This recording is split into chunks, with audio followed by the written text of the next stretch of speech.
बिस्मिल्लाहिर्रहमानिर्रहीम। अस्सलामु अलैकुम। मैं हूं जायशा, आप लोग देख रहे हैं लाइफ स्टाइल विद जायशा। आज आप लोगों के साथ जो रेसिपी शेयर करूंगी, आप लोग को लग रहा होगा मैं कोई खोता शोता आप लोगों के साथ शेयर करूंगी, क्योंकि ये थंबनेल के ऊपर मैंने खोते को टांग दिया।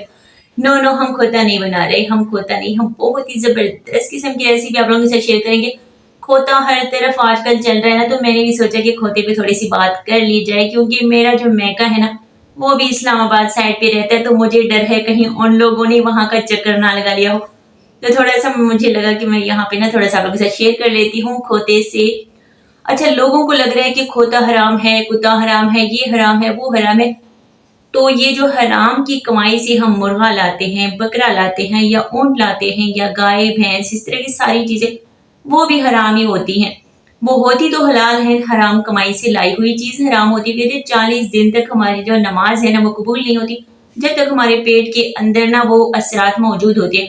तो लोगों को खोते तो नजर आते हैं, वो हराम कमाई नजर नहीं आती।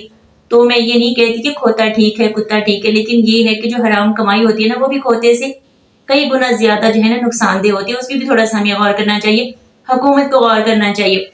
और जो खोते की कहानी चली है ना वो तो बड़ी खतरनाक है।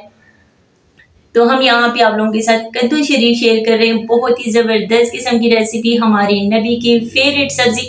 तो जो चीज हमारे नबी को पसंद हो उसके फायदे कितने होंगे। तो अगर आप लोगों को लौकी के फायदे मालूम हो जाए तो दुनिया की सारी सब्जियां आप छोड़ दें और लौकी पे ही लग जाएं। एक और चीज है जो कि बहुत ही जो है ना फायदेमंद होती है, वो भी हमारे नबी की फेवरेट है, वो है बकरी का दूध। बकरी का जो दूध है ना, अगर किसी को ऐसा बुखार है ना, वो कभी वो हड्डियों से निकलता ही नहीं है। हड्डियों में जैसे सुस्ती होती है, जैसे दर्दें होती हैं, जैसे ना वो क्या होता है कि चक्कर आते हैं, इस तरह की चीजें अगर आप लोगों को होती है ना, ये बुखार आप लोगों को उतरता ही नहीं है हड्डियों से। तो आप लोगों ने क्या करना है, बकरी से थनों से गरम गरम दूध निकाल के उसके ऊपर झाग आप लोगों ने बैठने नहीं देनी। ऐसे गरम गरम दूध से बच्चा हो, बड़ा हो, कोई भी हो, पूरी बॉडी के ऊपर आप लोगों ने मसाज कर देना है। फिर तकरीबन तब तक बैठे रहना है जब तक वो खुश्क ना हो जाए। उसके बाद आप लोगों ने नहा लेना है। तो आप लोगों का जो पुराना से पुराना बुखार होगा ना वो भी उतर जाएगा। तो यहाँ पे हम बना रहे हैं लौकी जो है ना और चने की दाल, दोनों चीजें बहुत ही मजे की बनती हैं।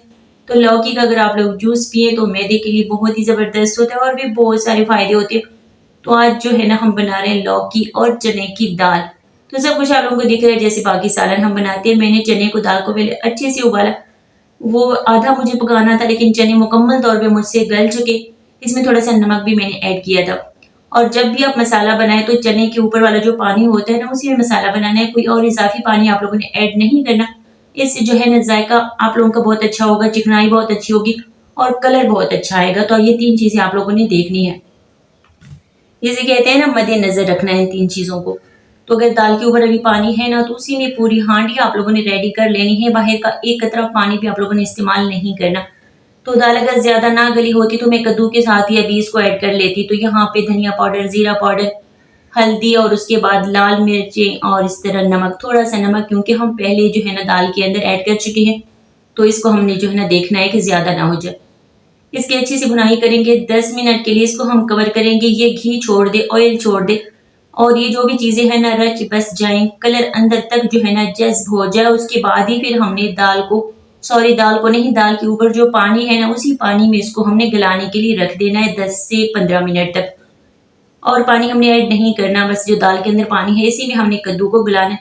जब कद्दू मुकम्मल तौर पे गल जाएगा ना तो दाल हम तभी ऐड करेंगे, अभी से ऐड कर लेंगे तो कीमा बन जाएगा, क्योंकि पहले से दाल बहुत ज्यादा गल चुकी है। तो ये सारी चीजें आप लोगों ने देखनी है जो भी हमारी। अच्छा, दाल जब ज्यादा गल जाए ना तो फिर वो कद्दू के अंदर वो अच्छा नहीं लगता ना, सारी चीजें जुड़ जाती हैं, ऐसे चिप चिप करती हैं। तो दानेदार जो होती है ना चीजें जैसे दालें, तो वो अच्छी लगती हैं। कच्ची नहीं होनी चाहिए दाल, लेकिन वो दानेदार होनी चाहिए, ताकि हर चीज वाज़ेह नजर आए कि ये कद्दू है, ये दाल है, ये हरी मिर्च है, इस तरह। तो ये हरी मिर्चों को आप लोगों ने साबित ही डाल देना है। बच्चे नहीं खा सकते तो क्या होता है, बड़े शौक से खाते हैं, उठा के अपनी प्लेट में रख लेते हैं, तो फिर बच्चों के लिए मसला नहीं बनता। तो ये हमारी हांडी जो है ना रेडी हो चुकी है माशाल्लाह माशाल्लाह। और वैसे भी मेरे व्यूज नहीं आ रहे हैं तो मैंने सोचा थोड़ा सा ना गधे को ही टांग लेते हैं, हो सकता है 10-15 व्यूज थोड़े से बढ़ ही जाए। आप लोगों ने ये नहीं बोलना, ये नहीं